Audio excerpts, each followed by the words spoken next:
ओम सहनाववतु सहनौ भुनक्तु सह वीर्यङ्करवावहै तेजस्विनावधीतमस्तु मा विद्विषावहै।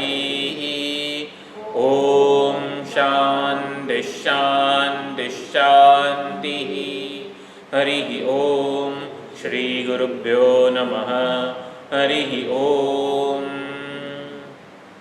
सदाशिवसमारम्भां शङ्कराचार्यमध्यमाम् अस्मदाचार्यपर्यन्तां वन्दे गुरुपरम्परां वन्दे गुरुपरम्पराम्। प्रपन्नपारिजाताय स्तोत्रवेत्रैकपाणये ज्ञानमुद्राय कृष्णाय गीतामृतदुहे नमः। सर्वोपनिषदो गावः दोग्धा गोपालनन्दनः पार्थो वत्सः सुधीर्भोक्ता दुग्धं गीतामृतं महद। वसुदेवसुतं देवं कंसचाणूरमर्दनं देवकी परमानन्दं कृष्णं वन्दे जगद्गुरुं श्रीकृष्णं वन्दे जगद्गुरुम्। कृष्णं वंदे जगद्गुरुम। जगद्गुरु कीधा है श्री कृष्ण परमात्मा ने। आदि शंकराचार्य जी ने पण जगद्गुरु आदि शंकराचार्य जी। तो समग्र जगतना कल्याणनो जेमणे उपदेश आप्यो है, समग्र जगतना कल्याण ने समर्पित जीवन जे जीव्या है एने जगद्गुरु कहेवाय। जगद्गुरु वल्लभाचार्यजी वगैरह अपना बधा आचार्यों जे छे सर्वज्ञ हता अने एटले जगतना बधा लोकोनुं बधा प्रकारना अधिकारीओनुं कल्याण थाय एवो मार्ग ए मार्गे चालवानो जे मार्गदर्शन छे एनो लक्ष्यनो अने लक्ष्य प्राप्तिना उपायोनो आ आचार्योए उपदेश आपेलो छे एटले जगद्गुरु कहेला छे। तो श्रीमद् भगवद गीता ए समग्र उपनिषदों ज्यारे भगवान वडे गवाया एने एटले भगवान वडे गवायेलू गीत है। श्रीमद् भगवद गीता ए नाम शॉर्ट फॉर्म है, उलामणु नाम कहेवाय। भगवद गीतानु आखू नाम शू है? श्रीमद् भगवद गीतोपनिषद। श्रीमान भगवान वडे गवायेला उपनिषदों एटले भगवद गीता। एटले श्रीमद् भगवद गीतोपनिषद ए फूल फॉर्म है, फूल नाम है भगवद गीतानु। भगवद गीता श्रीमद् भगवद गीता है तो एनु शॉर्ट नेम है। एटले इति श्रीमद् भगवद गीतासु उपनिषत्सु ब्रह्म विद्यायां योगशास्त्रे मुख्यत्वे बे उपदेश है। ब्रह्म विद्या एटले जीवननु लक्ष्य समजावनारी विद्या अने योगशास्त्र एटले ए लक्ष्य सुधी पहोंचवाना उपायो अने ए लक्ष्यने आपणे जीवंत केवी रीते बनावीए। लक्ष्य आपणा माटे कोईक आदर्श न रहे, एक्चुअल एटले के वर्तमान बने, जीवंत बने आपणा माटे, तो ये कई रीते बने? तो योगशास्त्रना उपदेशथी। ब्रह्म विद्या अने योगशास्त्र परमार्थ अने व्यवहार। तो ब्रह्म विद्यानो उपदेश ए पारमार्थिक तत्वनो उपदेश है। देश काल वस्तु अनी परिच्छेद के एने कोई शरत वगर जे सत्य है ए तत्वनु ब्रह्म विद्या उपदेश आपे छे, प्रतिपादन करे छे। अने ए तत्वने आपणे जीवनमां केवी रीते वर्तमान बनावीए, ए तत्वनो मारी साथे कई रीते संबंध स्थापाय ए उपदेश है योगशास्त्र। योगशास्त्र एटले कर्मयोग, उपासना योग, भक्ति योग वगैरह जे छे, जे भगवद गीताना 18 अध्याय एने योगशास्त्र एवुं कहेवामां आवेलुं छे। तो योगशास्त्र योगनो एक ज मात्र अर्थ शंकराचार्यजीए करेलो है।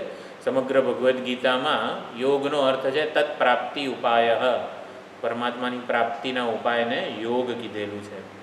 तो आ प्रमाणे श्रीमद् भगवद गीतासु उपनिषत्सु उपनिषदों सार ज भगवद गीता रूपे प्राप्त थयो छे। आपणने ब्रह्म विद्या अने योग एनो उपदेश है। श्रीकृष्ण अने अर्जुननो संवाद है। नर नारायण भगवान आ रीते प्रगट थईने आपणने आ संवाद रूपे आख्यायिका रूपे समग्र उपदेश जे छे ए प्रदान करेलो छे। તો 1 થી 6 અધ્યાયમાં આવી રીતે ત્વમ પદાર્થ પ્રધાન નિરૂપણ હતું. જીવનું સ્વરૂપ શું છે, વાસ્તવિક જીવનું સ્વરૂપ શું છે એનું પ્રતિપાદન હતું. અને કર્મયોગ વગેરે જીવે કરવાનો પુરુષાર્થ, જીવે કરવાની સાધના, પરમાત્માની પ્રાપ્તિરૂપી લક્ષ્યને પ્રાપ્ત કરવા માટે જીવે જે પુરુષાર્થ કરવાનો છે એનો ઉપદેશ 1 થી 6 અધ્યાયમાં છે.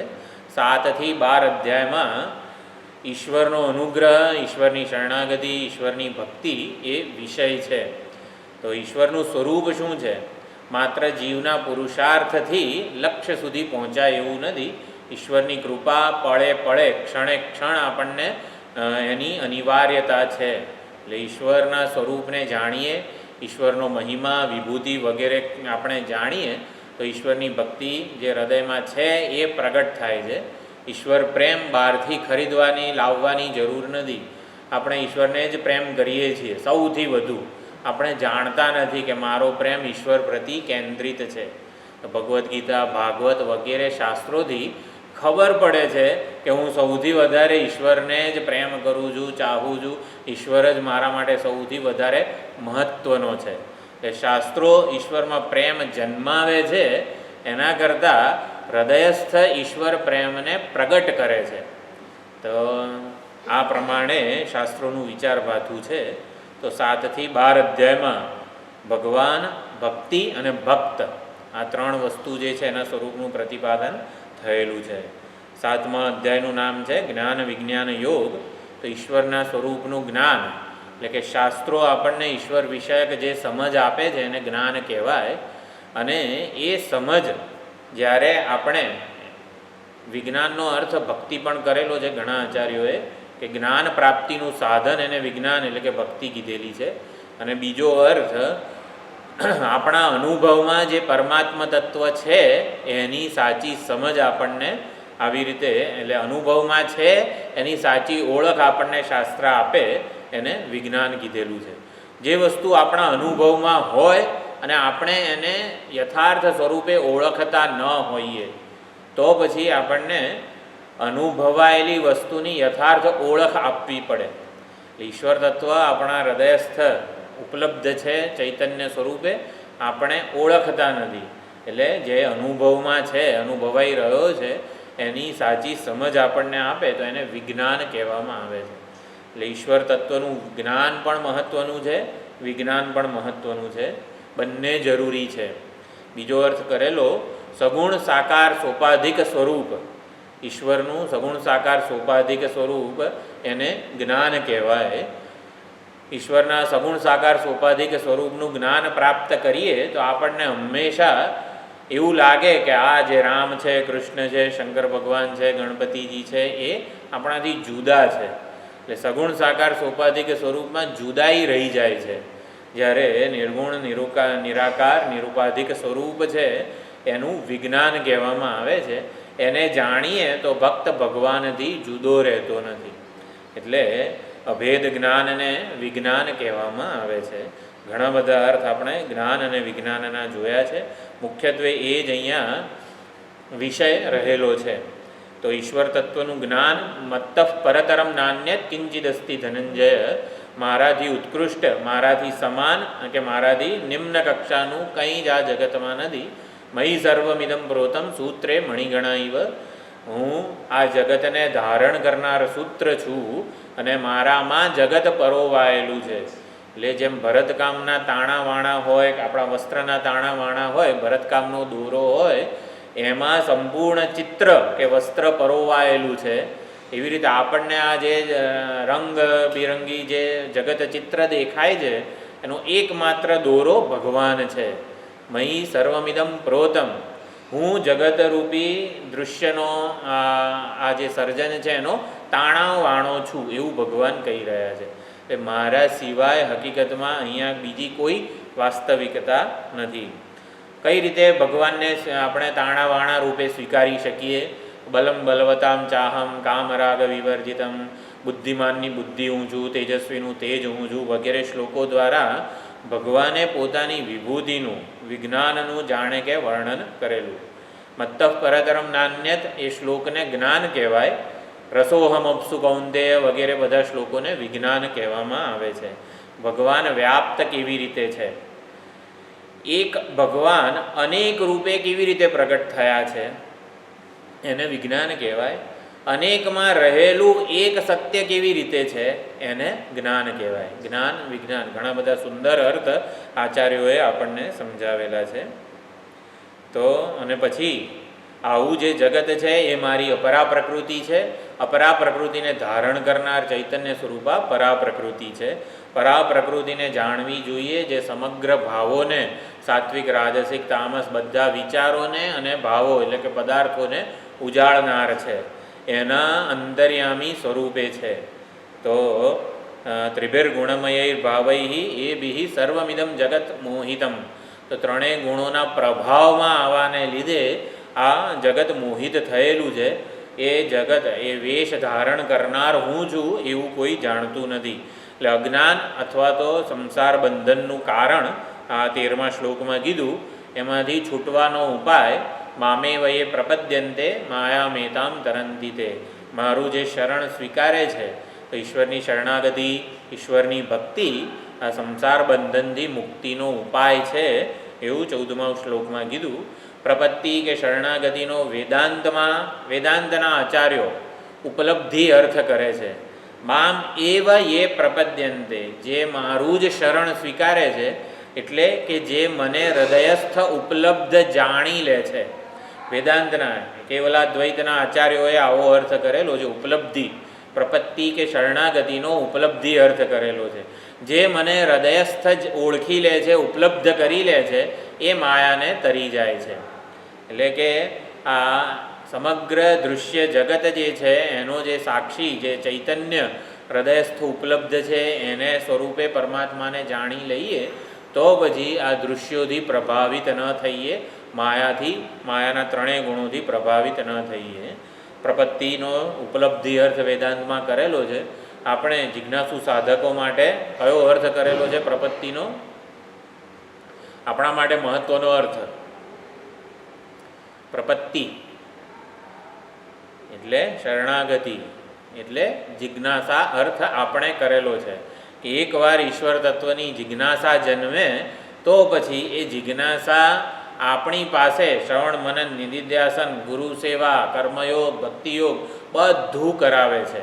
એટલે જિજ્ઞાસા પોતે કરતા બને છે અને ઈશ્વર તત્વના જ્ઞાન પર્યંતની સાધના આપણી પાસે કરાવે છે. પ્રપત્તિનો આપણે અર્થ આપણા માટે જિજ્ઞાસા કરેલો છે.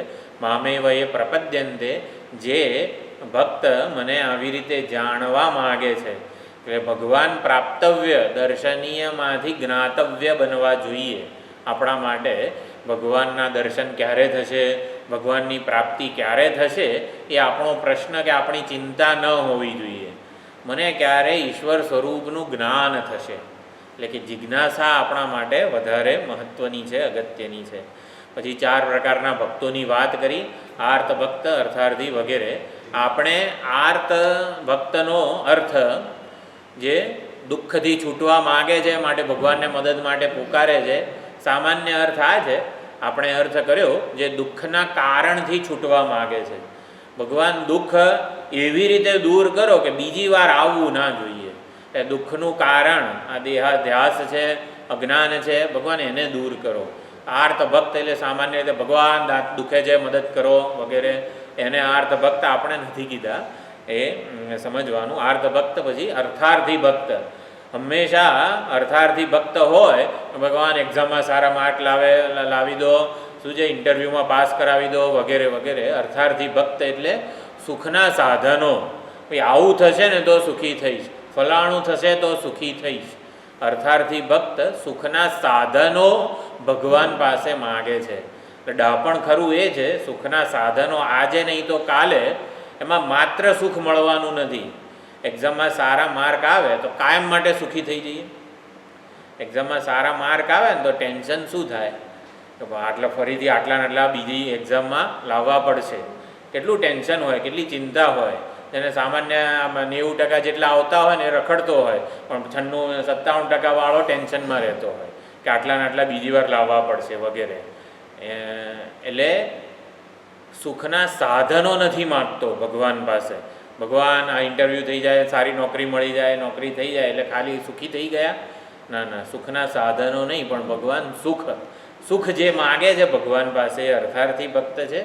જિજ્ઞાસુ ભક્ત ભગવાનના સામાન્ય અર્થ એવો થાય કે ભગવાનના મહિમાને જાણવા માગે છે, ભગવાનની વિભૂતિઓને જાણવા માગે છે. પરંતુ આપણે અર્થ કર્યો જિજ્ઞાસુ ભક્તનો કે જે ભગવાનને પોતાના હૃદયમાં જાણવા માગે છે એને જિજ્ઞાસુ કહેવાય. ભગવાનની વિભૂતિઓ સગુણ સાકાર બધા ત્યાં દર્શન કરવા જાય, ઓલી તીર્થયાત્રા કરવા જાય, આ પ્રદક્ષિણા કરવા જાય. તમે કુંભમાં સ્નાન કર્યું? ના, નથી કર્યું, ચલો એ કરી આવીએ. એટલે ભગવાનને હંમેશા દૂર રાખીને કંઈક સાધના કરવાનો પ્રયત્ન કરે એવું નહીં. ભગવાનને જે હૃદયસ્થ જાણવા મથે છે, માગે છે, એ જિજ્ઞાસુ ભક્ત, જ્ઞાની ભક્ત. સનકાદી, નારદજી વગેરે બધા જ્ઞાની ભક્તો છે. જ્ઞાની ભક્તની ઉત્કૃષ્ટતા પ્રગટ કરી. ઉદાર છે બધા ભક્તો, પરંતુ જ્ઞાની તો મારો આત્મા જ છે, જ્ઞાની તો મારું સ્વરૂપ છે. જ્ઞાની ભક્ત જે બોલે છે એ જ હું બોલું છું, હું જે બોલું છું એ મારો જ્ઞાની ભક્ત બોલે છે. આમ જ્ઞાની ભક્ત અને ભગવાન વચ્ચે કોઈ ભેદ નથી એવું કીધું. બહુનામ જન્મના અંતે અનેક જન્મોના નિષ્કામ પુણ્ય કર્મો ભેગા થાય ત્યારે જ્ઞાની ભક્ત જે છે એના હૃદયમાં આ નિષ્કામ ભક્તિ, પ્રેમ વગેરે જન્મે છે અને એ મને પ્રાપ્ત થાય છે. પછી એક મહત્વનો વિષય છે અન્ય દેવતા ભક્તિ અને ભગવાનની ભક્તિ. એક આ આપણા માટે 7મા અધ્યાય બહુ સુંદર વિચાર ભાથું આપ્યું. અન્ય દેવતા ભક્તિ એટલે જાણે કે સકામ ભક્તિ એવો અર્થ કરીએ, સામાન્ય રીતે એવો થાય છે. અને પરમાત્માની ભક્તિ એટલે નિષ્કામ ભક્તિ, આવો સામાન્ય રીતે અર્થ આપણને જાણવા મળે. રાત્રે 2 આપણે વિચાર કર્યો ઉદાહરણ લઈને, રાત્રે 2 વાગે દાંતનો દુખાવો થાય ત્યારે આપણે ભગવાનને બોલાવે, હે શંકર ભગવાન મદદ કરો, આ દાંતનો દુખાવો કોઈ રીતે દૂર કરો. દાંતનો દુખાવો દૂર ના થાય, ડૉક્ટર અવેલેબલ ના હોય તો હવે ગણપતિ દાદાને બોલાવીએ, હે ગણપતિ દાદા દાંતનો દુખાવો દૂર કરો. હજી ના થાય, હવે પછી કોનો વારો? બુધવાર છે, રામ ભગવાનનો વારો, હે રામ ભગવાન આ દાંતનો દુખાવો દૂર કરો. એક એક જે ભગવાન બદલતા જઈએ આપણા દુઃખને દૂર કરવા માટે. એટલે એના માટે અન્ય દેવતા ભક્ત રામને ગણપતિ કરતા, શંકર ભગવાનના દેવી કરતા જુદા માને છે. એટલે એક નામ રૂપ ઈશ્વરનું બીજા નામ રૂપ કરતાં સ્વતંત્ર છે, જુદું છે. બંનેનું સામર્થ્ય જુદું છે, બંનેનો પોર્ટફોલિયો જુદો છે. આવું જે માને છે એ અન્ય દેવતા ભક્ત છે. એટલે નિષ્કામ ભક્તિ કોને કહેવામાં આવે છે? આપણે ગણપતિ દાદાની આરાધના કરીએ, અનંત ચતુર્દશીના જે 11 દિવસો હોય છે ત્યારે એને સકામ ભક્તિ કહેવાય કે નિષ્કામ ભક્તિ કહેવાય? જે આસો મહિનાની નવરાત્રિ હોય ત્યારે દેવીની આરાધના કરીએ 9 દિવસ, અનેક પ્રકારે જે છે એમની આરાધના કરીએ, સ્તોત્રપાઠ કરીએ, સકામ ભક્તિ કહેવાય. જો સકામ ભક્તિ અને નિષ્કામ ભક્તિ આ બંનેનો અર્થ આપણે કંઈક માગીએ. આ રાત્રે 2 વાગે દાંતનો દુખાવો થાય ને ભગવાનને બોલાવીએ મદદ માટે, અને સકામ જ કહેવાય ને, જાણે કે. પણ એવું નથી. આપણે જે ભગવાનને મદદ માટે, ઉદ્ધાર માટે બોલાવીએ છીએ એ ભગવાનને કેવા માનીએ છીએ? શરૂઆતમાં માનીએ છીએ કે ભગવાનને જો શરૂઆતમાં સમજીએ, ભગવાનને સર્વ સમર્થ સમજીએ, ભગવાનને સમગ્ર જગતનું અભિન્ન નિમિત્ત ઉપાદાન કારણ સમજીએ તો એ નિષ્કામ ભક્તિ. ભલે ને આપણે નાનું એવું પ્રયોજન પણ સિદ્ધ કરવું હોય, દાંતનો દુખાવો, ભગવાન એક ડૉક્ટરને ત્યાં જવું ત્યાં સુધી સાચવી લો, આપણે ભગવાનને ચોક્કસ પ્રાર્થના કરી શકીએ. પણ સકામ કે નિષ્કામનો કઈ રીતે ખબર પડે? જે ભગવાને સંકલ્પપૂર્વક સમગ્ર જગતનું સર્જન કર્યું છે એ ભગવાન સંકલ્પપૂર્વક દાંતનો દુખાવો દૂર ના કરી શકે. એટલે ભગવાનને આપણે સર્વ સમર્થ સમજીએ, સમગ્ર જગતનું અભિન્ન નિમિત્ત ઉપાદાન કારણ સમજીએ, સર્વવ્યાપક સમજીએ, એ નિષ્કામ ભક્તિ. અને ભગવાનને કોઈક એક નામ રૂપમાં સીમિત કરી દઈએ કે ભગવાન તમે આટલા જ, ગણપતિજીનું જે વિગ્રહ છે એટલા જ છો. એટલે ગણપતિજીનો વિગ્રહ મારા ઘરમાં હોય ને બીજાના ઘરમાં હોય તો ગણપતિજી જુદા થઈ ગયા ને. અહીંયા હોય ગણપતિજી અને આપણા ઘરે હોય ગણપતિજી, વિગ્રહ હોય તો એ બંને જુદા થઈ ગયા ને. એટલે ગણપતિજીને આપણે એક નામ રૂપમાં સીમિત કરીએ તો એ સકામ ભક્તિ, અને ગણપતિ ત્વમેવ પ્રત્યક્ષમ બ્રહ્માસી, ગણપતિ અથર્વ શીર્ષોપનિષદમાં છે શું છે, ત્વત્તો જગત, તમારામાંથી જગત જન્મે છે, લીન પામે છે વગેરે. એટલે ગણપતિજી સમગ્ર જગતનું અભિન્ન નિમિત્ત ઉપાદાન કારણ છે. શું છે? યો દૂર્વાંકુરૈર્યજતી સવૈ શ્રવણોપમો ભવતી, યો લાજૈર્યજતી સવાંછિત ફલમવાપ્નોતિ, યો મોદક સહસ્રેણ યજતી. ગણપતિજીનો ભક્ત કોને કહેવાય? 1000 મોદક વડે જે ગણપતિજીની પૂજા કરે, સવાંછિત ફલમ અવાપ્નોતિ વગેરે ઘણા બધા. અને ગણપતિજીના ભક્તો જે છે, ગણપતિજીની આરાધના થતી જ હોય છે એ દિવસોમાં, ગણપતિ હવન વગેરે પણ થતા હોય છે. 1000 મોદક વડે હું ગણપતિજીનું યજન કરીશ તો મને ઈચ્છિત ફળની પ્રાપ્તિ થઈ જશે. આવું જે માને ને તો એને સકામ ભક્તિ કહેવાય. પત્રમ પુષ્પમ ફલમ તોયમ યો મે ભક્ત્યા પ્રયચ્છતી. એટલે ભગવાન કંઈ 1000 મોદક માગતા નથી. એટલે સકામ ભક્તિ કે અન્ય દેવતા ભક્તિનું ડાયમેન્શન આપણને ખબર હોવી જોઈએ. નિષ્કામ ભક્તિ કે પરમાત્માની ભક્તિ કઈ રીતે જુદી પડે છે. કે પત્રમ પુષ્પમ ફલમ તોયમ યો મે ભક્ત્યા પ્રયચ્છતી એવું કીધેલું છે, એ નિષ્કામ ભક્તિ છે. નિષ્કામ ભક્તિ એટલે પત્ર પુષ્પ ફળ રુદ્રાભિષેક જે કંઈ પણ આપણે કરતા હોઈએ, જળાભિષેક, એ વખતે પરમાત્માની વિશેની જે સમજ છે એ સકામ કે નિષ્કામ એ નક્કી કરતું હોય છે સ્વરૂપ ભક્તિનું. કે પરમાત્મા વિશેની જે સમજ છે એ સુધરે ને તો આપણો પ્રયત્ન જે સામાન્ય રીતે સકામ ભક્તિનો હોય છે એ પોતે નિષ્કામ બની જાય, જો પરમાત્મા વિશેની સાચી સમજ હોય તો. એટલે અન્ય દેવતા ભક્ત એટલે પરમાત્માને અન્ય સમજે છે, પોતાના કરતાં જુદા સમજે છે. એટલે રામને કૃષ્ણ કરતાં જુદા સમજે એને અન્ય દેવતા ભક્ત નથી કીધા. અન્ય દેવતા ભક્તો એટલે ભગવાનને, પરમાત્માને પોતાના કરતાં જુદા સમજે છે. અને નિષ્કામ ભક્ત કોને કહેવાય? નિષ્કામ ભક્ત પરમાત્માનો ભક્ત, જે હૃદયસ્થ ચૈતન્ય સ્વરૂપે ઉપલબ્ધ છે એ જ આ શ્રી વિગ્રહ ગણપતિજી છે, રામજી છે વગેરેમાં ઉપલબ્ધ છે. એને નિષ્કામ ભક્ત કે પરમાત્માનો ભક્ત કહેવાય. એટલે એક આ બહુ જ સુંદર અને ઉપયોગી વિચાર ભાતું. ઈશ્વર તત્વનું સ્મરણ, નામ સ્મરણ, જપ કે આપણે જે કોઈ પણ કરતા હોઈએ સાધના, એ વખતે ઈશ્વર તત્વની સમજ જે હોવી જોઈએ એ આપણે સુધારવાની છે. શાસ્ત્ર આપણી માન્યતાઓને સુધારે છે. માન્યતાના આધારે જ જીવન જીવવામાં આવે છે. હું આ શરીર છું એ માન્યતા જ છે. એટલે શરીરની જે કંઈ પણ આપણે અનુકૂળતા પ્રતિકૂળતા સાચવીએ તો માન્યતાના આધારે આપણે જીવન જીવીએ છીએ. માન્યતાઓને સુધારવાનું આપણે આ શાસ્ત્રની પાસેથી શીખવાનું છે. સાચી સમજ. માન્યતાઓ ભ્રામક પણ હોઈ શકે છે. માન્યતાઓને પ્રમાણની કસોટીએ આપણે ચકાસવાની છે કે આ માન્યતા સત્ય છે કે નહીં. એમ રજ્જુમાં સર્પ જોઈએ તો એ માન્યતા છે આપણી. માન્યતાના આધારે જ સર્પનું દર્શન થાય છે. માન્યતાના આધારે જ જગતનું દર્શન થાય છે. તો માન્યતાને આપણે પ્રમાણની કસોટીએ, ટોર્ચ રૂપી ટોર્ચ લાઇટ જે છે એ પ્રમાણ છે. તો પ્રમાણ દ્વારા ચકાસવાની છે માન્યતાઓને કે આ રજ્જુ સર્પ સત્ય છે કે નહીં. આપણને ભય, કંપન, પલાયન બધું જન્મતું હોય છતાં પણ આ વસ્તુ સત્ય છે કે નહીં. સત્યના જ્ઞાન માટે શાસ્ત્ર એક જ પ્રમાણ છે. શાસ્ત્રો જે રીતે ઈશ્વર તત્વનું નિરૂપણ કરે છે એ રીતે ઈશ્વર તત્વને સમજવાના છે. આપણે આપણા મનોકલ્પિત રૂપો ઊભા કરવાના નથી. ઈશ્વરની ભક્તિ એટલે ઈશ્વર તત્વનું જે શાસ્ત્રમાં નિરૂપણ કરવામાં આવેલું છે, દશાવતાર હોય, આપણે નવા અવતારો ઊભા કરવાની જરૂર નથી. આપણા મનોકલ્પિત કોઈ નવા અવતારો ઊભા નથી કરવાના.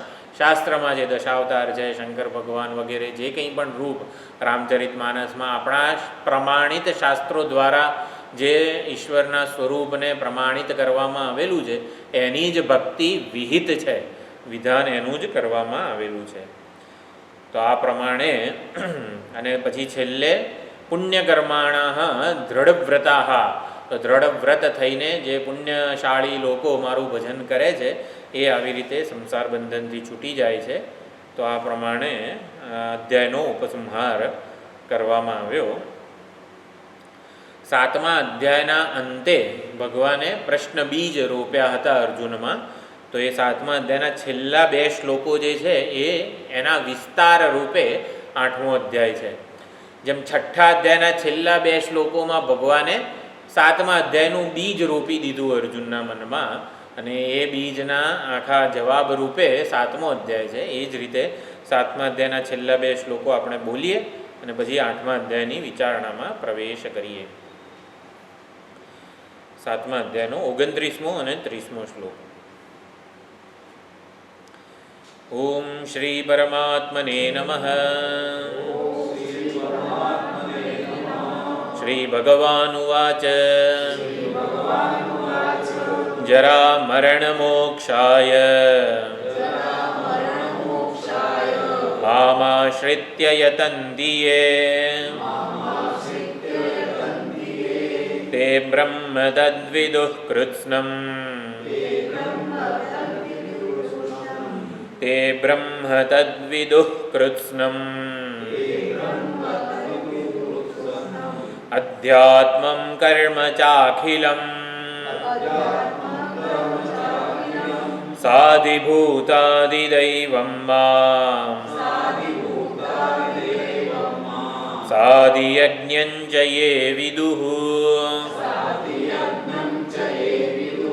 પ્રયાણકાલેऽપી ચ માં તે વિદુર્યુક્તચેતસઃ.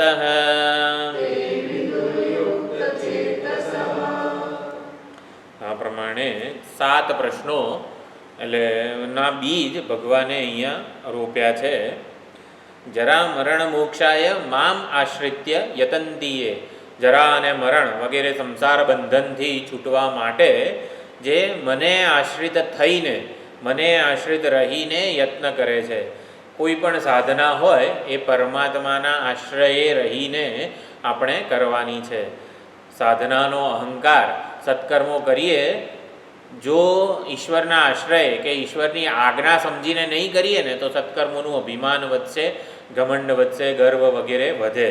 પરંતુ મામ આશ્રિત્ય, સત્કર્મો પણ ઈશ્વરની આજ્ઞા સમજીને, ઈશ્વરની આજ્ઞા છે, ઈશ્વરે કંઈક સંકલ્પ સુજાડ્યો છે કે આ પુણ્યકર્મ કરીએ, કે ઈશ્વરે આ વિચાર આપણા મનમાં પ્રેર્યો છે, ઈશ્વરે સામર્થ્ય આપ્યું છે, સૂઝ આપી છે, કંઈક આવું આપણે સમજીને જે કર્મ કરવાના છીએ, દાન યજ્ઞ તપ વગેરે એ જ કરવાના છીએ. પણ આપણી ભાવના એ કર્મનો પ્રેરક જે છે ને એ આપણો સંકલ્પ નહીં પણ ઈશ્વરનો સંકલ્પ હોય એવું જે સમજે છે.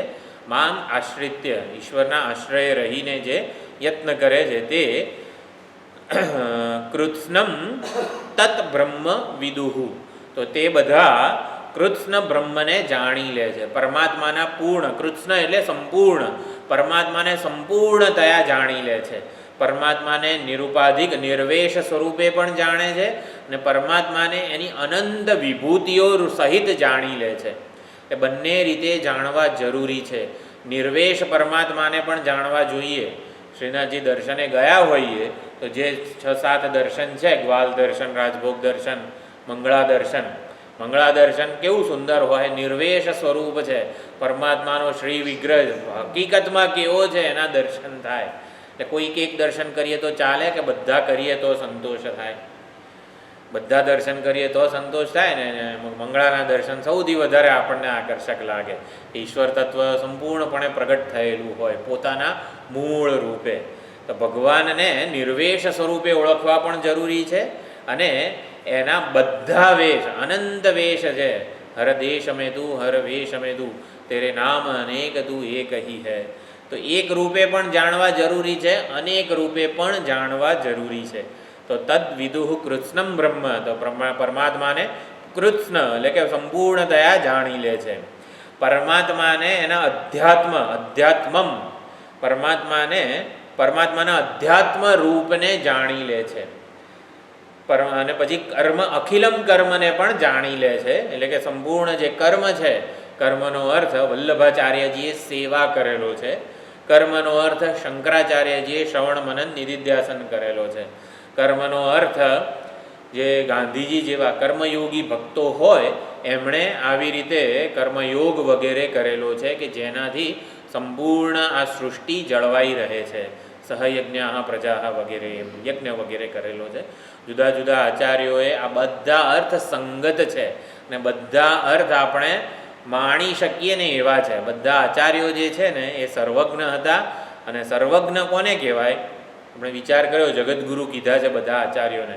જગતગુરુ જે વિશિષ્ટાદ્વૈતીઓને બધા છે એ બધાના અર્થો ખરેખર માણવા જેવા હોય છે. પછી સાધિભૂતાધિદૈવમ, સ અધિભૂત પરમાત્માને અધિભૂત સહિત જાણી લે છે. અધિદૈવમ પરમાત્માને અધિદૈવ રૂપો સહિત જાણે છે. અધિયજ્ઞ પરમાત્માના અધિયજ્ઞ રૂપને જાણે છે. જે એ પ્રયાણ કાલે પિચમામ, અને પ્રયાણ કાળે દેહ છોડવાનો સમય આવે ત્યારે તે વિદુહુ તે મને જાણી લે છે. પ્રયાણ કાળે પણ એમની ચિત્તવૃત્તિ પરમાત્મા ભગવદ આકારે જ રહેલી હોય છે. તે યુક્ત ચેતસઃ, તે યુક્ત ચેતા છે, એટલે યુક્ત ચેતા બની જાય છે. તો 29મા અને 30મા શ્લોકમાં આ પ્રમાણે 7 પરમાત્માને કેવી રીતે જાણી લેવાય? કૃષ્ણ રૂપને, અધ્યાત્મને, કર્મને, અધિભૂત રૂપને, અધિદૈવ રૂપને, અધિયજ્ઞને અને પ્રયાણકાળ. તો પ્રયાણકાળે કેવી રીતે જાણી શકાય? આ પ્રમાણેના 7 પ્રશ્નોનું બીજ 7મા અધ્યાયમાં ભગવાને અર્જુનના મનમાં રોપ્યું.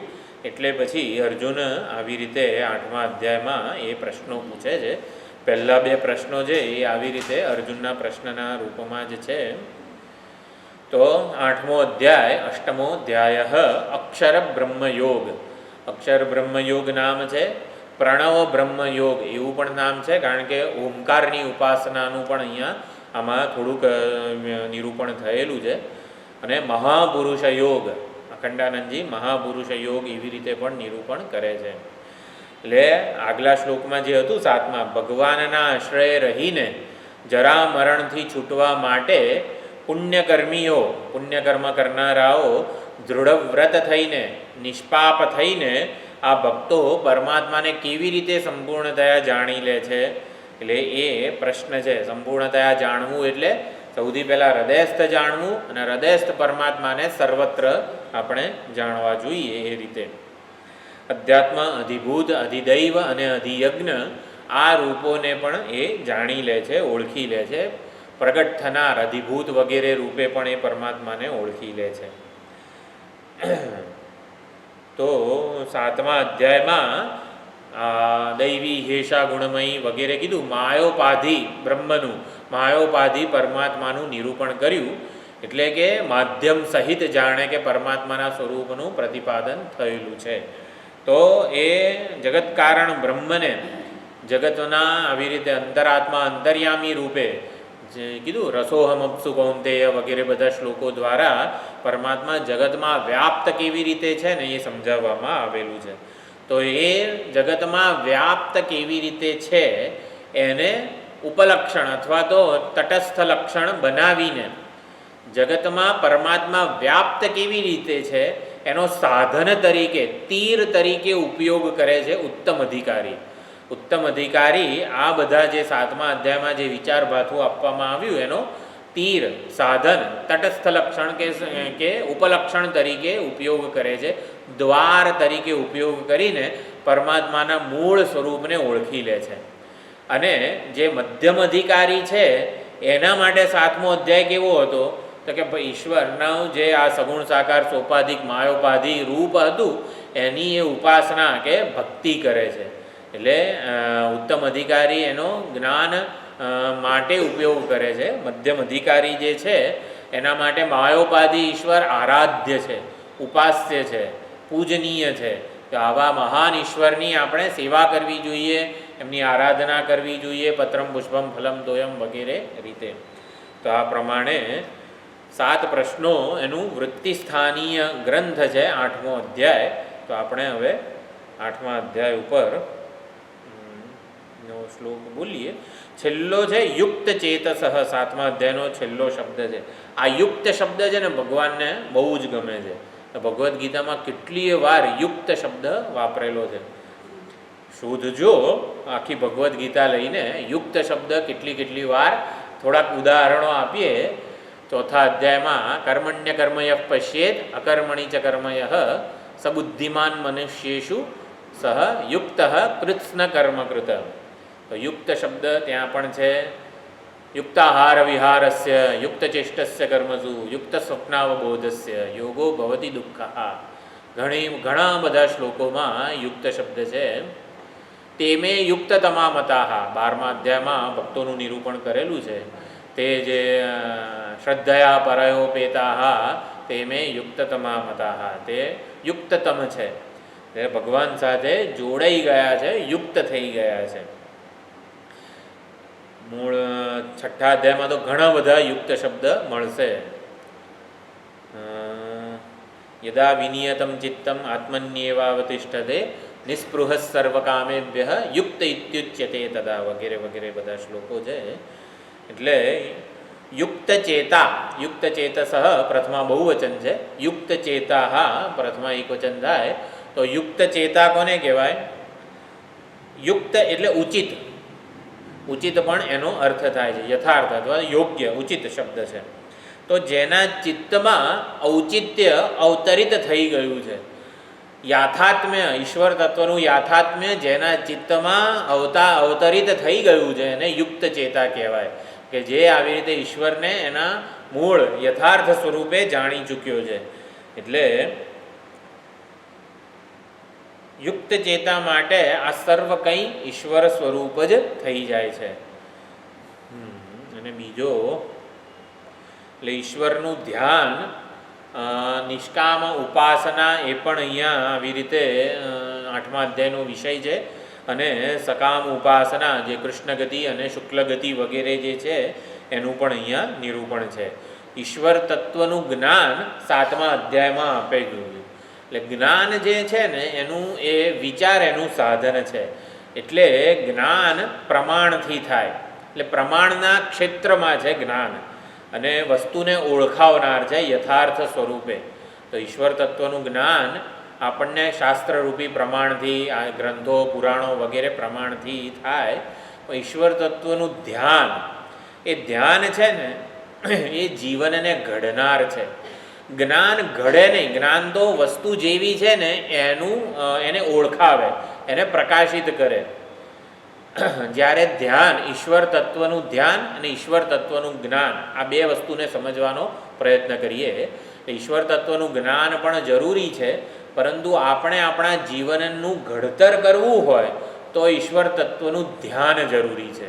જ્ઞાનથી ફાયદો કંઈ નહીં થાય. ફાયદો જોઈતો હોય ને તો ધ્યાન કરવું પડે. ફાયદો એટલે શું?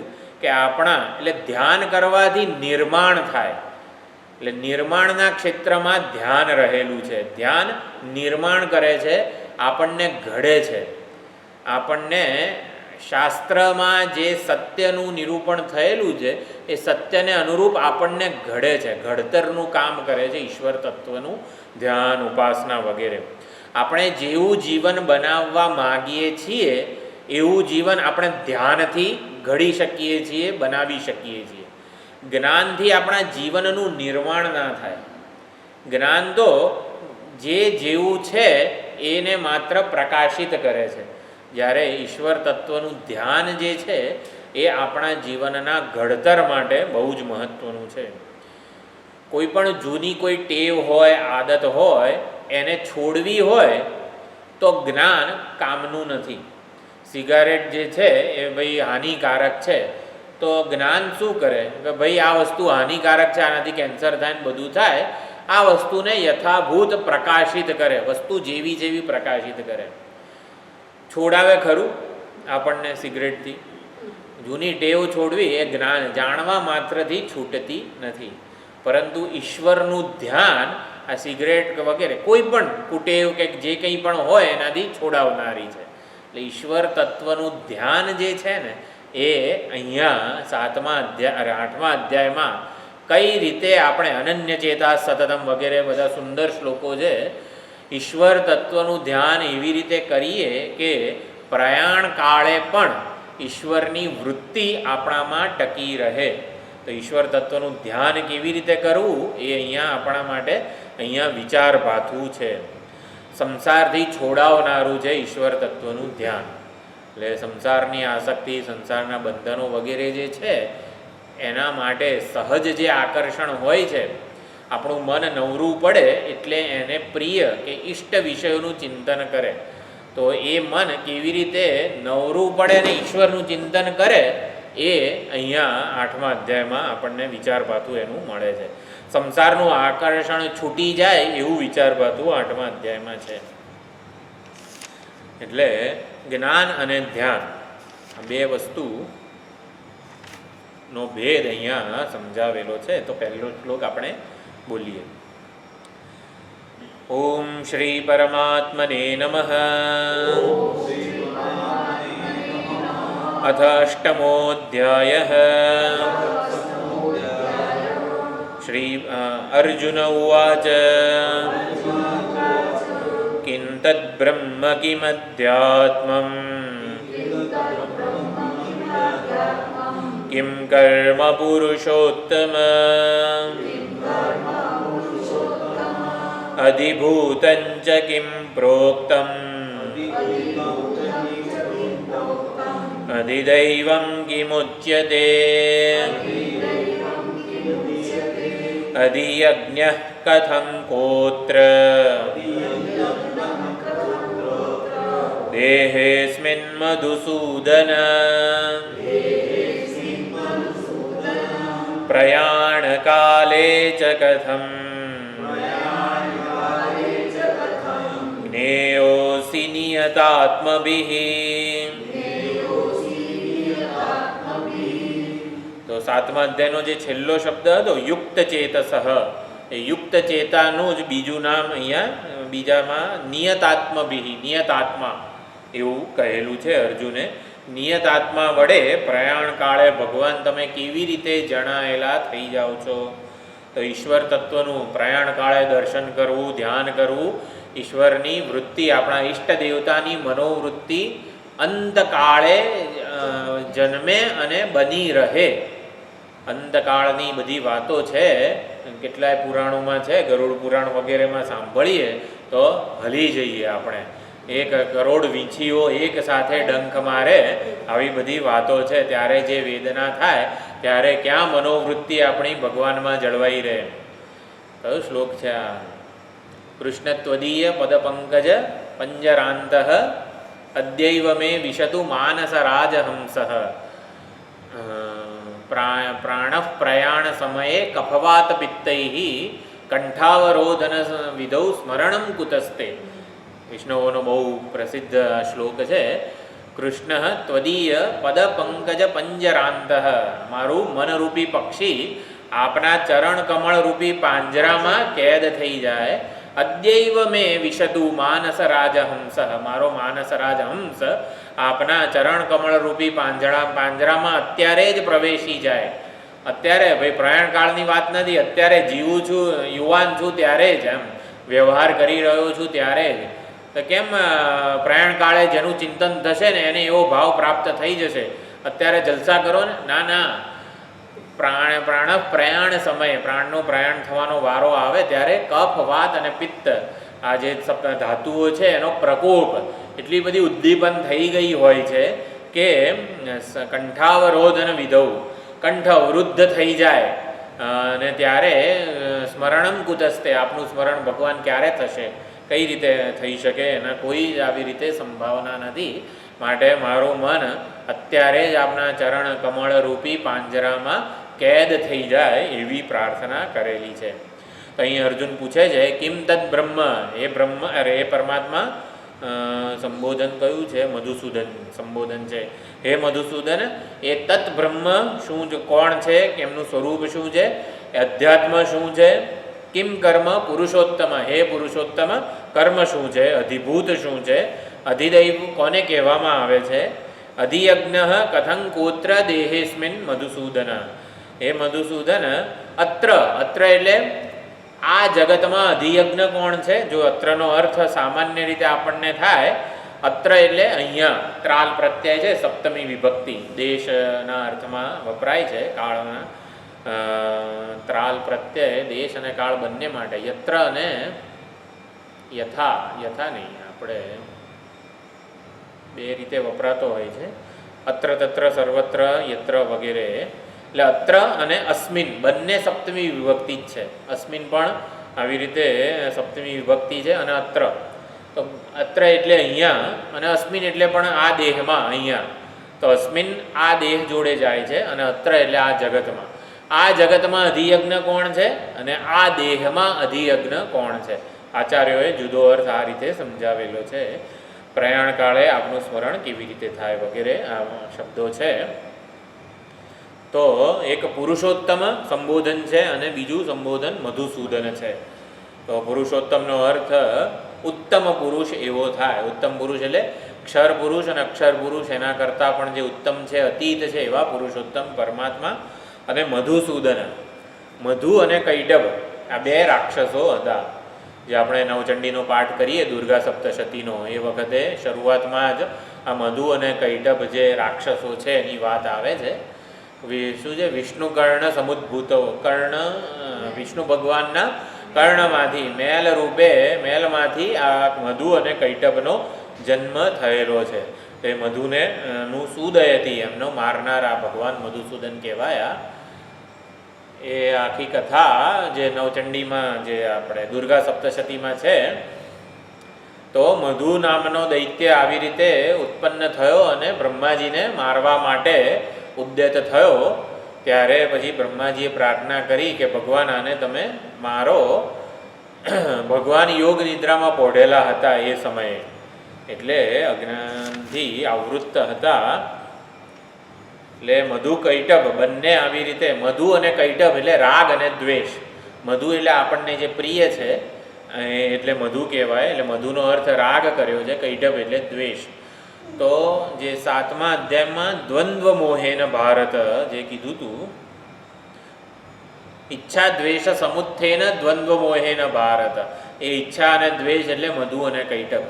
તો મધુ અને કૈટભ જ બધા દ્વંદ્વો, અનુકૂળતા પ્રતિકૂળતા, સુખ દુઃખ, માન અપમાન, સ્તુતિ નિંદા, બધા દ્વંદ્વો આ મધુ અને કૈટભ જ જન્માવે છે. આ મધુ અને કૈટભનો નાશ કરવો ને એ વિષ્ણુ ભગવાનથી એ સંભવ નથી. એટલે આપણા ગમે તેવા પ્રયત્નથી આ રાગદ્વેષને આપણે મારી શકીએ, એનાથી છૂટી શકીએ ને એવું સંભવ નથી. અને બ્રહ્માજીને મારવા માટે મધુ કૈટભ ઉદ્યત થયા. એટલે કે બ્રહ્માજી એટલે કે આપણા અંતઃકરણનો સંહાર કરવા માટે રાગદ્વેષ ઉદ્યત થયેલા છે. અને એને માટે હવે વિષ્ણુ ભગવાનની મદદ લેવી પડે. વિષ્ણુ ભગવાન યોગ નિદ્રામાં પોઢેલા છે. તો પછી યુદ્ધ થયું, જગાડ્યા બધાએ વિષ્ણુ ભગવાનને અને યુદ્ધ થયું.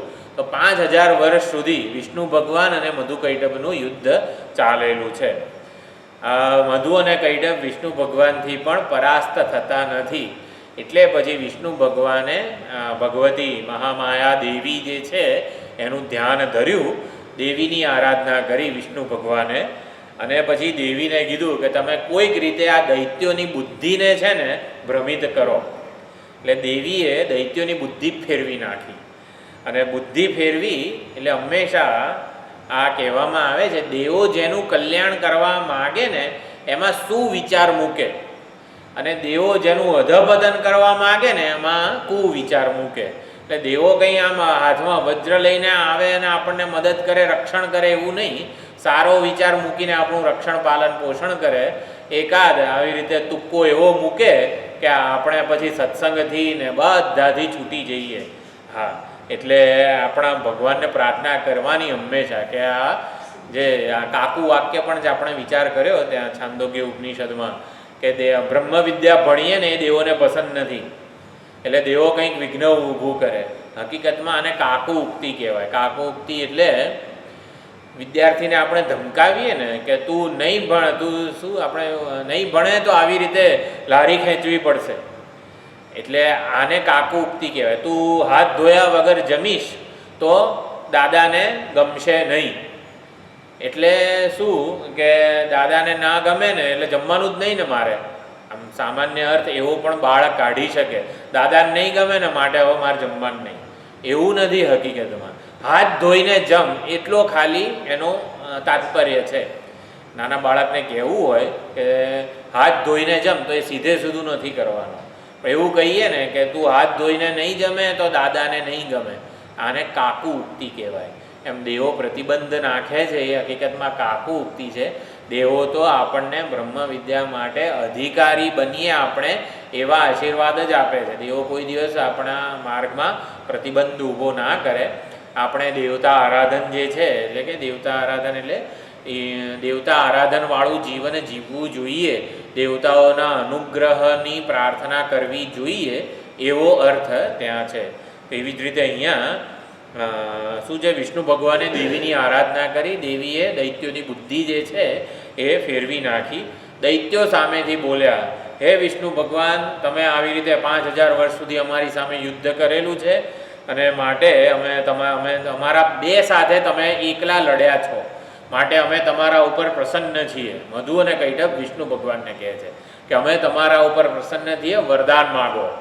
હવે આવું કીધું એટલે વિષ્ણુ ભગવાન થોડા છોડે કે વિષ્ણુ ભગવાને કીધું તમે મારા હાથે મરી જાઓ. આવું વિષ્ણુ ભગવાને માગ્યું. એટલે પછી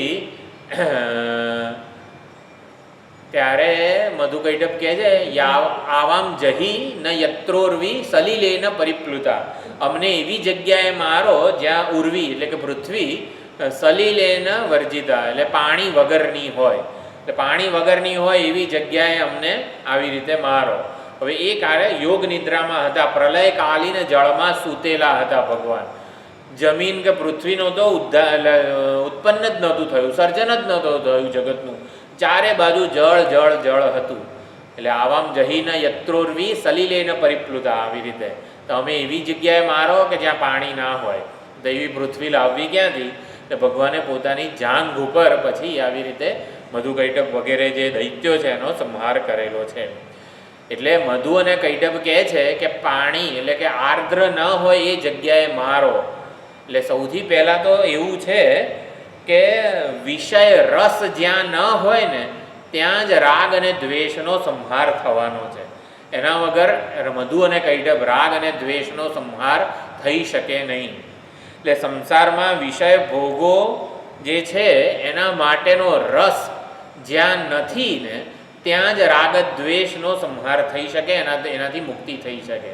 એટલે વિષયનો રસ ક્યાં ન હોય કે આપણું મન જો પરમાત્મા રસમાં હોય, પરમાત્માએ પોતાની જાંઘ ઉપર કર્યો, પોતાના ઉપર કર્યો, એટલે આપણું મન જો પરમાત્મામાં લાગેલું હોય, પરમાત્મા રૂપી રસને માણતું હોય તો અને તો જ મધુ કૈટભનો નાશ થઈ શકે.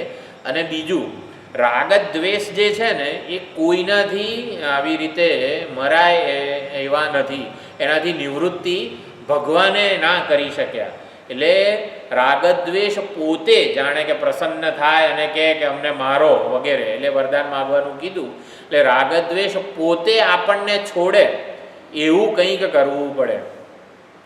એટલે વિષ્ણુ ભગવાને કીધું તમે મારા હાથે મરી જાઓ.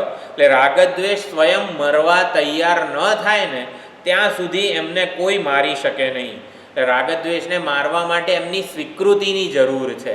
તો એ સ્વીકૃતિ મળે ક્યારે? તો ભગવાન પ્રતિ રાગ જન્મે ને તો રાગદ્વેષને મારવાની સ્વીકૃતિ મળી જાય છે. એટલે સંસારમાં રાગ અને દ્વેષ એટલે શું? વિષયનું રસ. ધ્યાયતો વિષયાન પુંસઃ. એમાં ધ્યાનનો શું અર્થ કરેલો છે? રસપૂર્વકનું ચિંતન. એટલે વિષયમાં રસ, વિષયોનું રસપૂર્વકનું ધ્યાન જે છે, એટલે વિષય આપણને આવી રીતે સુખી કરશે, સલામત કરશે વગેરે. રસ જે છે, રસપૂર્વકનું ધ્યાન ન હોય ને તો ને તો જ પરમાત્મા રસથી રાગ અને દ્વેષ રૂપી જે દૈત્યો છે એનો નાશ થઈ શકે. રાગ અને દ્વેષ રૂપી ઈચ્છા દ્વેષ સમુત્થેન દ્વંદ્વ મોહેન ભારત સર્વભૂતાની સંમોહમ યાંતિ. બધા ભૂતો મોહિત થયેલા છે. કોના લીધે? દ્વંદ્વ મોહને લીધે. તો દ્વંદ્વ મોહ જન્મ્યો કેવી રીતે? ઈચ્છા અને દ્વેષને લીધે. મધુ અને કૈટભને લીધે જ આખું જગત મોહિત થયેલું છે. તો મધુ અને કૈટભના નાશ માટે પરમાત્મા રસ એટલે વિષયનો રસ જ્યાં ન હોય એવી સૂકી જળ વગરની ભૂમિ કઈ છે? પરમાત્માની જાંઘ. એટલે કે પરમાત્માનું સ્વરૂપ, પરમાત્માનો વિગ્રહ. તો પરમાત્માના રસમાં આપણે આપણા મનને પરોવીએ તો રાગ અને દ્વેષ જે છે ને એનાથી છૂટી શકાય એવું છે. બાકી કોઈ બીજી રીતે આપણે કંઈક હઠયોગ કરીએ ને પ્રાણાયામ કરીએ ને શું કહેવાય પ્રકૃતિ લય બધી જે સાધનાઓ છે, યોગ ચિત્તવૃત્તિ નિરોધ કરી લઈએ વગેરે, રાગ દ્વેષ છે ને એ ક્યાં છુપાઈ જાય? બીજમાં છુપાઈ જાય, કારણમાં છુપાઈ જાય, પરંતુ અકબંધ એવા ને એવા જ રહે. એટલે અહીંયા તો વિષ્ણુ ભગવાન જે યોગ નિદ્રામાં પોઢેલા હતા એમને જગાડવા પડે. તો જગાડવાનું કામ શાસ્ત્રનો ઉપદેશ છે. શાસ્ત્રના ઉપદેશથી જે વિષ્ણુ ભગવાન આપણા આત્મદેવ સ્વરૂપે પોઢેલા છે, સૂઈ જ ગયા છે, ઉઠતા જ નથી, એટલે કે પોતાને આવી રીતે જાહેર કરતા નથી. આત્મદેવ આપણા હૃદયસ્થ જ છે ઉપલબ્ધ પરમાત્મા, પણ આપણે જગાડવા પડે. ઊંઘી ગયા છે, કોઈનું જગાડવા માટે શું કરવું પડે? આપણે શાસ્ત્ર અભ્યાસ, ભગવદ્ ગીતાનું ગાન કરવું પડે વગેરે, એનો અભ્યાસ કરવો પડે. શાસ્ત્ર અને અભ્યાસથી યોગ નિદ્રામાં પોઢેલા વિષ્ણુ ભગવાન જાગે છે. અજ્ઞાનની નિદ્રામાં પોઢેલા જાગે પછી શું કરે? મધુ અને કૈટભ સાથે યુદ્ધ કરો. ભગવાન હવે જાગીને કંઈક કામ ધંધો કરો, ખાલી બેસી નથી રહેવાનું, એમને નથી જગાડ્યા. તો રાગ દ્વેષ મધુ કૈટભ સાથે યુદ્ધ કરો. 5000 વર્ષ સુધી યુદ્ધ ચાલશે, એમને નહીં થાય. તો પછી દેવીને પ્રાર્થના કરવી પડશે. દેવી એટલે ઈશ્વરની ભક્તિ, ઈશ્વર સ્વરૂપા, ભગવાનને જે જાણે છે, ભગવાનના યાથાત્મ્ય રૂપી ભક્તિ. એટલે કે એકલા ઈશ્વરથી પણ આવી રીતે રાગ દ્વેષ નહીં થાય. ઈશ્વરની ભક્તિ જે છે ને એ મધુ કૈટભની મતિ ફેરવશે. એટલે રાગ અને દ્વેષની મતિ ફેરવે. કે કઈ રીતે ફરે? હવે આ જીવાત્મા જે છે એ વિરક્ત સાધક મુમુક્ષુ વગેરે છે, એમાં કંઈ આપણને મળવાનું નથી, હેડો આપણે આને છોડીને ક્યાંક બીજે જઈએ. એટલે મધુ કૈટભની મતિ ફેરવાઈ જાય ને એવી દેવીની આરાધના કરવી પડે. તો દેવીની આરાધના એટલે કે ભક્તિ દેવી જે છે એ આપણા ઈષ્ટ દેવતા બની જાય અને એનાથી રાગદ્વેષ વગેરે જે છે એ છૂટે. તો બહુ સુંદર આ પ્રમાણે પુરાણોમાં આ સિદ્ધાંતો જે છે એનું પ્રતિપાદન થયું. તો કિમ તદ બ્રહ્મ એટલે પરમ તત્વ, પરમાર્થ તત્વ, પારમાર્થિક સત્ય. એ કોણ છે, શું છે, એનું સ્વરૂપ શું છે? કિમ અધ્યાત્મ કોને કહેવાય? આત્માનમ અધિકૃત્ય. અહીંયા આત્મા શબ્દનો અર્થ છે દેહ, આ શરીરને અધિકૃત કરીને જે રહેલું છે એને અધ્યાત્મ કહેવાય. તો આપણા હૃદય ગુફામાં જે ચૈતન્ય સ્વરૂપ છે, જેને પ્રત્યેગાત્મા કહેવામાં આવે છે, અથવા તો પ્રત્યેક અભિન્ન ચૈતન્ય વગેરે શબ્દો વેદાંતમાં સમજાવેલા છે, એ પરા પ્રકૃતિ જેને કહેવાય, એને અધ્યાત્મ અહીંયા કીધેલું છે. તો અધ્યાત્મ શું છે? તો જે પરમાત્માએ સંકલ્પપૂર્વક સમગ્ર જગતનું સર્જન કર્યું અને પછી શું સંકલ્પ કર્યો? આ ઉપાધિમાં હું પ્રવેશ કરું. તો સીમાનું વિદારણ કરીને જે આ ઉપાધિમાં પ્રવેશ પામેલા છે, અથવા તદ સૃષ્ટવા તદેવાનું પ્રાવિશત વગેરે પ્રવેશ શ્રુતિ વડે જેનું નિરૂપણ થયું છે એને અધ્યાત્મ કહેવામાં આવે છે. એટલે હૃદય ગુફામાં ઉપલબ્ધ જે પરમાત્મા છે, જે સર્વવ્યાપક છે ને, એની આ શરીરમાં ઉપલબ્ધિ ક્યાં છે? અધ્યાત્મ સ્વરૂપે છે. સર્વવ્યાપક ચૈતન્યની મારામાં ઉપલબ્ધિ કેવી રીતે છે? તો પ્રત્યેગાત્મા રૂપે છે. તો એને અધ્યાત્મ કીધેલું છે. પછી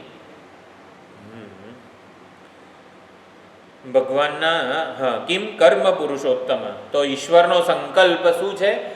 સમગ્ર જગતનું સર્જન કરવું. તો સમગ્ર જગતનું સર્જન કરવા રૂપી સંકલ્પને કર્મ કીધેલું છે. સમગ્ર જગતની જે સૃષ્ટિ થાય છે એને પણ કર્મ કીધેલું છે. કર્મના જુદા જુદા અર્થ છે. તો જેનાથી બધા જીવોના પોઢેલા કર્મો જાગ્યા. એટલે કહેવામાં આવે છે ને કે ઈશ્વરનો જે સંકલ્પ છે એ સમષ્ટિ સંકલ્પ છે. આપણા બધા જીવોના જે કર્મો ઉદ્ભુત થયા, પાકવા માટે તૈયાર થયા, ત્યારે ભગવાન યોગ નિદ્રામાંથી જાગે છે, સમગ્ર જગતનું સર્જન કરે છે. આપણને આપણા પાપ પુણ્ય વગેરે જે કર્મો છે એ ભોગવવાના તૈયાર થયા ત્યારે ભગવાનમાં સંકલ્પ જન્મે છે કે આ જગતનું સર્જન કરવું. તો એને કર્મ કહેવામાં આવે છે. પછી અધિભૂતમ ચ કિમ પ્રોક્તમ. અધિભૂત એટલે અપરા પ્રકૃતિ. તો અષ્ટધા અપરા પ્રકૃતિ અધિભૂત. ભૂતાની અધિકૃત્ય વર્તતે ઇતિ અધિભૂતમ. તો ભૂતોને અધિકૃત કરીને જે રહેલું છે એને અધિભૂત કહેવાય. ભૂત એટલે સમગ્ર આ જે પંચમહાભૂત વગેરે જે છે, સમગ્ર જગત એને અધિભૂત રૂપ કહેવાય. તો પરમાત્માનું અધિભૂત રૂપ આમ તો આ પ્રશ્નો છે, એનો ઉત્તર તો ભગવાન આપવાના છે, પણ આપણે તો એ ઉત્તર જ સમજી રહ્યા છીએ. ચાલો વાંધો નહીં. અધિભૂત એટલે શબ્દનો અર્થ આવો થાય. પછી અધિદૈવ. અધિદૈવ એટલે શું? દેવાની ઇન્દ્રિયોના દેવતા. અધિદૈવમ કિમુચ્યતે. અધિદૈવ કોને કહેવામાં આવે છે? કે પ્રત્યેક ઇન્દ્રિયોના જે અધિષ્ઠાતા દેવતા છે એ હકીકતમાં કોનો, એ બધા અંગો છે, તો અંગી કોણ છે? એટલે આંખના દેવતા છે સૂર્ય, કાનના દેવતા દિક દેવતા. તો બધા દિક દેવતા સૂર્યનારાયણ, અશ્વિની કુમારો, આ બધા દેવતાઓ સવૈ શરીરી પ્રથમ. હિરણ્ય ગર્ભને અધિદૈવ કીધેલો છે. તો હિરણ્ય ગર્ભના જ બધા અંગો આ બધા દેવતાઓ છે. એટલે હિરણ્ય ગર્ભ એટલે સમષ્ટિ સૂક્ષ્મ શરીર અભિમાની ચૈતન્ય. તો આ સૂર્ય નારાયણ બધા જે છે ને એ સૂર્ય એ હિરણ્ય ગર્ભની આંખ છે, એવી રીતે સમષ્ટિ દેવતાનું પ્રતિપાદન થયું છે. અને પછી અધિયજ્ઞ કોણ છે આખા જગતમાં? એટલે કે યજ્ઞનો અધિષ્ઠાતા, યજ્ઞ કર્મનો પ્રેરક કોણ છે? અને આ દેહમાં કોણ અધિયજ્ઞ છે એ પ્રમાણે પૂછે છે. અધિયજ્ઞ વિશે ઘણી સમજ આપણે પ્રાપ્ત કરવાની છે. અધિયજ્ઞનું સ્વરૂપ શું છે, પ્રકાર શું છે, અને કેવી રીતે અધિયજ્ઞ અહીંયા અધિષ્ઠિત થઈ રહ્યો છે. એટલે અધિયજ્ઞ સ્વરૂપ ભગવાન, અધિયજ્ઞ હું છું એવું ભગવાન કહે છે. તો અધિયજ્ઞ સ્વરૂપ હું આ જગતમાં અને દેહમાં કેવી રીતે એનું ધ્યાન થઈ શકે અને એનું જ્ઞાન થઈ શકે, એને અધિયજ્ઞ એનું વિચારભાતું આપવામાં આવશે. યજ્ઞ, યજ્ઞો વૈ વિષ્ણુ, ભગવાનનો જે વરાહ અવતાર છે ને યજ્ઞ સ્વરૂપ કીધેલું છે. તો યજ્ઞના બધા અંગો એ વરાહ ભગવાનના અંગો છે હકીકતમાં. એટલે અધિયજ્ઞ તો ભગવાન સ્વયં જ છે. યજ્ઞ એટલે શું? કે જે અપવિત્રતા દૂર કરે અને પવિત્રતા આવી રીતે પાથરે. તો વરાહ જે છે સુવર વગેરે એ જગતની બધી ગંદકી જે છે ને એને ખાઈ જાય, પૃથ્વીને ચોખ્ખી કરે છે. કરોળીઓ જે છે જીવજંતુઓને ખાઈ જાય અને આવી રીતે ચોખ્ખું કરે. તો એવી રીતે યજ્ઞ જે છે એ આવી રીતે સમગ્ર જગતમાં આ રીતે જે યજ્ઞ કરી રહ્યો છે એ અધિયજ્ઞ છે. અને આપણા શરીરમાં પણ યજ્ઞ, દાન, તપ વગેરે જે છે એ જે કરી રહ્યા છે એ પણ અધિયજ્ઞ ભગવાન સ્વયં છે. ભગવાન શું ખાય? ભગવાન અધિયજ્ઞ કીધા છે. યજ્ઞ ભોગતા, 5મા અધ્યાયમાં ભોગતારમ યજ્ઞ તપસામ સર્વલોક મહેશ્વરમ એવો શ્લોક છે. યજ્ઞ ભોગતા ભગવાન છે. એટલે ભગવાન ભોગતા છે, ખાય છે, આ શરીરમાં રહીને ખાય છે. તો ભગવાન શું ખાય? આપણે બીજાને જે ખવડાવીએ ને એ ભગવાન પોતે ખાય. એટલે કે આપણે જે પ્રદાન કરીએ, બીજાને મદદ કરીએ ને એ બધું ભગવાન. એટલે અહીંયા અધિયજ્ઞનો એ અર્થ કરેલો છે. અધિયજ્ઞનો આપણે એટલે યજ્ઞ, યજ્ઞાર્થાત કર્મણોન્યત્ર, યજ્ઞાર્થ કર્મ જ સાચું નિષ્કામ કર્મ છે, કર્મયોગ છે વગેરે. એટલે આપણે જે પ્રદાન કરીએ ને એ ભગવાન ગ્રહણ કરે છે, એ જ ભગવાન ખાય છે. બહુ સુંદર અધિયજ્ઞના અર્થ કરેલા છે. આપણે આવતી વખતે ચાલુ રાખીશું. ઓમ પૂર્ણમદઃ પૂર્ણમિદં પૂર્ણાત પૂર્ણમુદચ્યતે પૂર્ણસ્ય પૂર્ણમાદાય પૂર્ણમેવાવશિષ્યતે. ઓમ શાંતિ શાંતિ શાંતિ. હરિ ઓમ. શ્રી ગુરુભ્યો નમઃ. હરિ ઓમ.